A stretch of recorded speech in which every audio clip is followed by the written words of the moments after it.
आपके स्वप्न में जो है धीरेन्द्र शास्त्री आते हैं, बागेश्वर बाबा आते हैं, कहते हैं कि आप उनको जो है वरमाला डाल देती हैं, आपकी शादी हो जाती है। क्या कुछ सपन देखा था आपने? मैं तो उनको ऐसा है उनको वैसे मैं प्राणनाथ बोलती हूँ, सब जानते हैं और हर जगह टाइटल सबको। अब इसको अच्छा कह लो बुरा कह लो, सबको ये लग रहा था कि मैं प्राणनाथ क्यों कहती हूँ। देखिए ये मेरी निजी भावना है। यार जी ने एक बात कही थी अगर आपके इतना ही चमत्कार अगर आप इतना ही दिखाते हैं तो जोशी मठ में जब इस तरह से आपदा आई थी तो आप उसमें जो है दीवारों में जो चीजें हुई थी, जो दरारें पड़ी थी, उसको भर दीजिए। अगर आप क्योंकि एक मजमा लगाते हैं, मजमा लगा करके आप चमत्कार करते हैं। आप एक साइंस की स्टूडेंट हैं, इसलिए मैं आपसे सवाल कर रहा हूं। आप क्या बताना चाहेंगी, क्या वाकई चमत्कार होता है या वाकई जो धीरेन्द्र कृष्ण शास्त्री जो उन पर आरोप लगता है पाखंड का, पाखंड करते हैं? ये तो गलत है, पाखंड तो बिल्कुल, ये शब्द बिल्कुल उनके लिए तो बिल्कुल ही उपयुक्त है ही नहीं। बहुत शिवरंजनी तिवारी की सबसे ज्यादा तब चर्चा हुई जब एक कलश यात्रा निकालती हैं। कलश यात्रा जब लेकर निकल रही थी, कहा जा रहा था कि ये बागेश्वर बाबा यानी धीरेन्द्र शास्त्री से शादी करने का संकल्प लेकर के निकली हैं, क्योंकि परमहंस आचार्य गुरुदेव ने कहा है कि इनको जो है स्वप्न में धीरेन्द्र शास्त्री से शादी हो गई, इसीलिए कलश यात्रा निकालती हैं। हम यह सारी सच्चाई को भी जानेंगे कि बहुत बहुत स्वागत है, आप अयोध्या पधारी हैं श्री राम की नगरी में। 550 वर्षों का श्री राम का एक बार 14 वर्षों का वनवास खत्म हुआ था, इस बार 550 वर्षों का वनवास खत्म होने जा रहा है। क्या कहना चाहेंगी? ये हमारे लिए और खास करके मेरे लिए बहुत बड़ा सौभाग्य का दिन है कि मैं अपने राम जी को अपने सामने से स्थापित होते देख रही हूँ। शिवरंजनी जी, जो सबसे ज्यादा चर्चा रही है ये आपकी शादी को लेकर के, अभी परमहंस गुरुदेव जिसे बातचीत हुई तो कह रहे थे कि आपके स्वप्न में जो है आपके गुरु हैं, आपके स्वप्न में जो है धीरेन्द्र शास्त्री आते हैं, बागेश्वर बाबा आते हैं, कहते हैं कि आप उनको जो है वरमाला डाल देती हैं, आपकी शादी हो जाती है। क्या कुछ सपन देखा था आपने? मैं तो उनको ऐसा है उनको वैसे मैं प्राणनाथ बोलती हूँ, सब जानते हैं और हर जगह टाइटल सबको।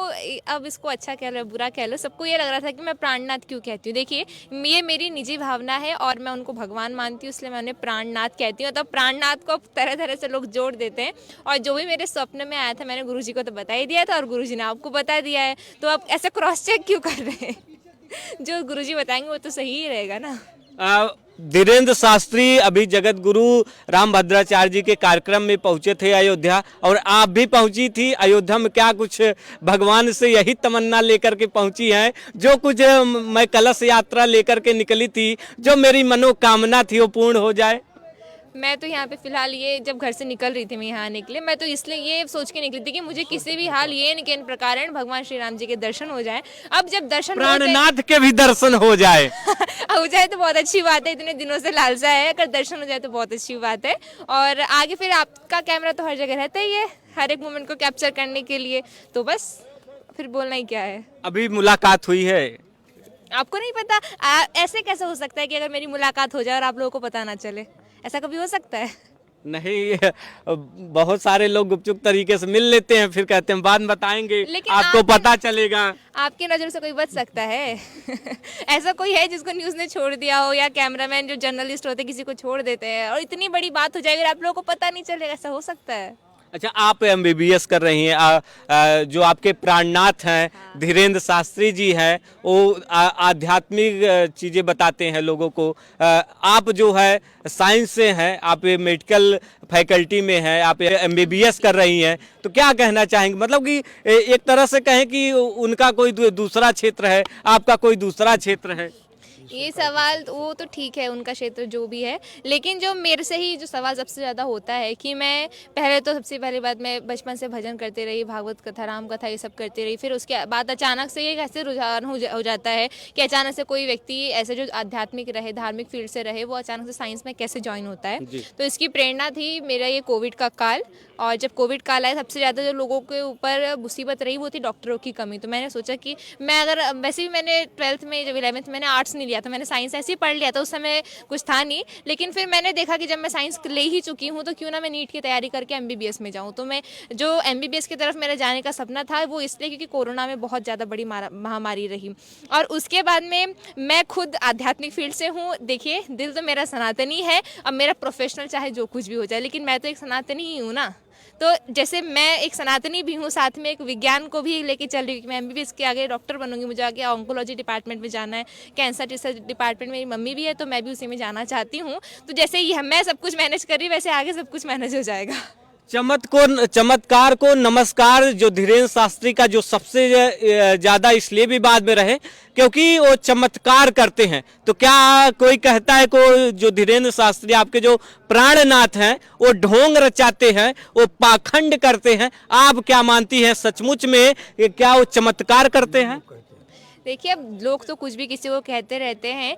चमत्कार को नमस्कार जो ये बिल्कुल स्लोगन चल गया है, कई लोग कह रहे हैं हम नहीं करते, कई लोग कहते हैं हम करते हैं। मैं तो कहती हूँ कि ये परम पूज्य धीरेन्द्र कृष्ण शास्त्री जी महाराज पे हनुमान जी की विशेष कृपा है ये, और मुझे नहीं लगता ये कोई चमत्कार है। ये जब तक भगवान की कृपा नहीं हो सकती ये नहीं हो सकता, और जो भी वो कर रहे हैं ये सिर्फ और सिर्फ बालाजी महाराज की कृपा है। शंकराचार्य जी ने एक बात कही थी अगर आपके इतना ही चमत्कार अगर आप इतना ही दिखाते हैं तो जोशी मठ में जब इस तरह से आपदा आई थी तो आप उसमें जो है दीवारों में जो चीजें हुई थी, जो दरारें पड़ी थी उसको भर दीजिए। अगर आप क्योंकि एक मजमा लगाते हैं, मजमा लगा करके आप चमत्कार करते हैं। आप एक साइंस की स्टूडेंट हैं, इसलिए मैं आपसे सवाल कर रहा हूं, आप क्या बताना चाहेंगी, क्या वाकई चमत्कार होता है या वाकई जो धीरेन्द्र कृष्ण शास्त्री जो उन पर आरोप लगता है पाखंड का पाखंड करते हैं? ये तो गलत है। पाखंड तो बिल्कुल, ये शब्द बिल्कुल उनके लिए तो बिल्कुल ही उपयुक्त है ही नहीं, बहुत ज़्यादा गलत शब्द है। और हर किसी के ऊपर ये कृपा नहीं हो पाती। नहीं तो अगर हर कोई अगर ऐसा चमत्कार दिखाने वाला होता तो इससे सबसे ज़्यादा चमत्कार तो जादूगर दिखाता है, उसको भी सभी लोग भगवान मान लेते। लेकिन परम पूज्य धीरेन्द्र कृष्ण शास्त्री जी महाराज में कुछ तो बात है, तब तो इतनी पूरी दुनिया उनके सामने नतमस्तक है। हिंदुत्व का जो है सनातन धर्म की बात करते हैं, बढ़ाने की बात करते हैं, शायद इसलिए भी लोग जुड़े हों। क्या आप क्या मानती हैं? हिंदुत्व किसी ने अगर जगाया है तो वो तो अभी जो मेरी जनरेशन में मुझे लग रहा है, मेरी जनरेशन में वो तो सिर्फ बागेश्वर धाम सरकार ही है। और इतनी बुलंदी से जो सनातन का परचम बुलंद करते हैं इस जनरेशन के तो वही हीरो हैं धीरेन्द्र शास्त्री जी। सुहानी साहब भी ठीक उसी तरह से दिखा रही थी जादू अपना, कह रही थी एक माइंड को रीड करती हैं सुहानी साहब। ठीक वही जो है बागेश्वर बाबा यानी धीरेन्द्र कृष्ण शास्त्री आपके प्राणनाथ भी करते हैं। तो आपको क्या लगता है दोनों में कुछ अंतर आपको नजर आता है? बहुत सारा अंतर है। जो सुहानी है वो व्यक्ति, जैसे आप अगर उनके सामने जाएंगे तो आपको सामने खड़े करके आपके बारे में कुछ बताएंगी, और हमारे जो आपसे बोलेंगे कि आप कुछ मन में सोचिए ऐसा। हाँ, तो उनके वैसे ही वीडियो आते हैं कि आप सामने खड़े कर देते हैं कि ठीक है भैया आप कर। तो ये तो एक साइकेट्रिस्ट करता ही है ना, साइकेट्रिस्ट का तो यही काम होता है। तो लेकिन जो हमारे महाराज जी मेरे प्राणनाथ हैं वो ऐसा है, पूरे लाखों करोड़ों के बीच में से व्यक्ति को नाम सहित उठाते हैं और उनका पहले पर्चा बना के रख देते हैं, फिर जाके उनको बताते हैं देखो ये उनसे पहले पूछ लेते हैं। तो ये वो तो बिल्कुल, इसलिए तो मैं उनको भगवान मानती हूँ। एक बार जाइए, मैं कहूंगा कि आप भी अपना पर्चा बनवाइए, देखिए आपकी जो शादी वाला योग है वो कब है। मैं तो खुद चाहती हूँ मेरा पर्चा बने। इवन मेरा पर्चा वहाँ बन के रखा हुआ है। पता है जब मेरी गंगोत्री से स्टार्ट हुई थी ना कलश यात्रा 1 मई से, तो ना उसी टाइम पे ना मेरे भगवान जी को पता चल गया था धीरेन्द्र शास्त्री जी को कि, और उन्होंने पर्चा जब सबका पहले से बना के रखते हैं तो मेरा कैसे बना के नहीं रखेंगे, तो उन्होंने मेरा पर्चा वहाँ बना के रख दिया है, वो वहाँ बागेश्वर धाम में रखा हुआ है, बस वो मेरे सामने आने की देर है। मैं चाहूंगा कि उसे पब्लिक करवाइए क्योंकि लोग इंतजार कर रहे हैं उस पल का, क्योंकि इसमें जो है एक जया किशोरी का भी नाम आता है। शिवरंजनी तिवारी शादी करेंगी कि जया किशोरी शादी करेंगी, कौन करेगा धीरेन्द्र कृष्ण शास्त्री से शादी? लोगों में एक तरह से संशय बना हुआ है, आखिर धीरेन्द्र कृष्ण शास्त्री की जो दुल्हन होगी वो कौन होंगी? देखो महाराज जी तो हर किसी के मन की बात पहचान लेते हैं ना, तो उन्होंने पर्चे में लिख के रखा है। उनकी खुद की शादी का तो पर्चा बना ही गया होगा ना कि किससे उनकी शादी होने वाली है और क्या है। तो ये जो प्रश्न है किससे शादी होने वाली है, हम ही से पूछते रहेंगे। एक बार जाके उनसे पूछिए कि आप ही अपना जो पर्चा उन्होंने बना के रखा है अपनी शादी जिससे उनकी होने वाली वो दिखा दीजिए, तो वो सबको दिखा देंगे पब्लिकली। आप अयोध्या में आई हैं, चलते चलते क्या कहना चाहेंगे दर्शकों से, भक्तों से? मैं एक भजन जरूर सुनाना चाहूंगी जो मैंने स्पेशली यहीं के लिए बनाया और उनसे भी ऑफिशियली लॉन्च नहीं किया कि मैं यहीं पर गाऊंगी भगवान राम की जन्मभूमि में। सारे गा प ध नि ध प ग रे ग प ग रे ग म ग रे ग सा ग रे सा नि प नि रे म प ध म ध प ग रे ग म ग रे ग सा नि सा। अगम अगोचर प्रभु की लीला क्या कोई गा सकता, कोई भी खगोड़े गगन का पार नहीं पा सकता। फिर भी पंछी का स्वभाव है वह उड़कर ही रहता, इसी तरह तो मन मेरा भी प्रभु गुण गंगा में बहता। शिव रंजन का कुछ नहीं नाथ गुण, गंगा के जल कण है। सिया राम के जुगल चरण में अर्पित भाव सुमन है। पावन शिव रंजनी प्रभु लीला गुण गायन में, ठाव ठाव अंजनी के लाल की संभाल है।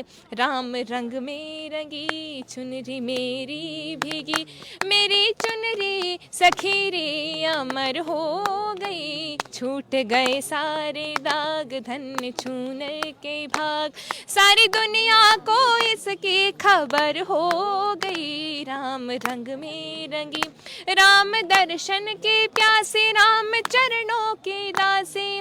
सानी धनी ध प ध प ग प ग रे ग रे सा रे सा नि प ध नि सा प ध नि सांग सा सा नि सांग सा नि सांग सा नि सांग सा रे नि सांग सा नि सा ग सा रे नि सांग सा नि सा रे रे नि सा ग ग सा रे नि सा ग ग रे म म ग प प म ध ध प नि नि ध सा नि ध प। राम दर्शन की प्यासी, राम चरणों की दासी। आसमन में लिए अवध नगरी गई, हाथ चंदन लिए मन में वंदन किए। देखी राम छवि जन्मभूमि धन्य हो गई, मेरी चुनरी सखी रे अमर हो गई। राम रंग में रंगी चुनरी मेरी भीगी, सारी दुनिया को इसकी खबर हो गई। राम रंग में रंगी। जय श्री राम। जय सिया राम। अभी हमारे साथ खास बातचीत कर रही थी शिवरंजनी तिवारी जी, जो सबसे ज़्यादा चर्चा इनका इसलिए रहा क्योंकि बागेश्वर धाम धीरेन्द्र कृष्ण शास्त्री से इनकी शादी की चर्चा है। और आप क्या सोचते हैं, अपनी राय हमें जो है कमेंट बॉक्स में ज़रूर जाहिर कीजिएगा। मिलते हैं नए वीडियो के साथ, तब तक लिए जय सिया राम।